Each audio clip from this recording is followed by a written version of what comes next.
এই গরমে খান cream bell সাথে বাঞ্চা বাঁধে দিলে এই দোকানে বলুন দাদা কি করে আমাদের এসেছেন আপনারা আইসক্রিম খাবো তো বোকাছে আইসক্রিম দোকানে আইসক্রিম তো বানা পাবি আর কি পাবি বাবা কি খাবি লিচি ফ্লেভার কি শুরু আছে লিচি ফ্লেভার কি বানাবে লিচি ফ্লেভার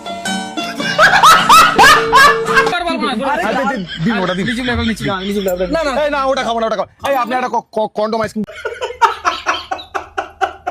হ্যাঁ ভাই ওটা সেই দিন খেয়েছিলাম কি দারুণ খেতে ভাই মজা আল্লাহ এসে তোর অশিক্ষিত ছেলে কন্ডম নয় রে বানা কর্নেডো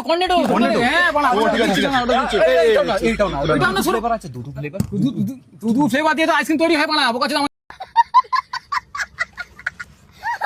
দেখে ম্যানুফ্যাকচার বাই দুধ আর তো খাঁটি দুধ তো খাঁটি দুধ এখানে বানায়। আপনার দোকানে কে কে খেতে এসেছে এখানে দোকানে কি বলেছেন মা জ্যাকলিন ফার্নান্ডিজ থেকে মা সালমান খান খেয়ে আমরা বিয়ে क्या बात है सर क्या बात है সর क्या बात ये बात है হয়ে গেছে মা জানেন মা ফার্নান্ডিজ হ্যাঁ হ্যাঁ এই ফার্ম হাউসে যায় মা আচ্ছা আচ্ছা আচ্ছা টাকা বের কর টাকা মুখে ছুড়ে মারি নাকি ভাইরাল দোকান মা এখানে এই নে 2 টাকা দুটো আইসক্রিম দে আইসক্রিম না পেপসি হ্যাঁ পেপসি দে দুটো কি বলবি বাচ্চা 2 টাকা দিয়ে তোরা আইসক্রিম খেলেছে গুদমানি এখানে দুটো পেপসি গাঁড়ে লড়া আইসক্রিম গুজবা আজকে মারি চলে ওরা আইসক্রিম বাচ্চা দিগা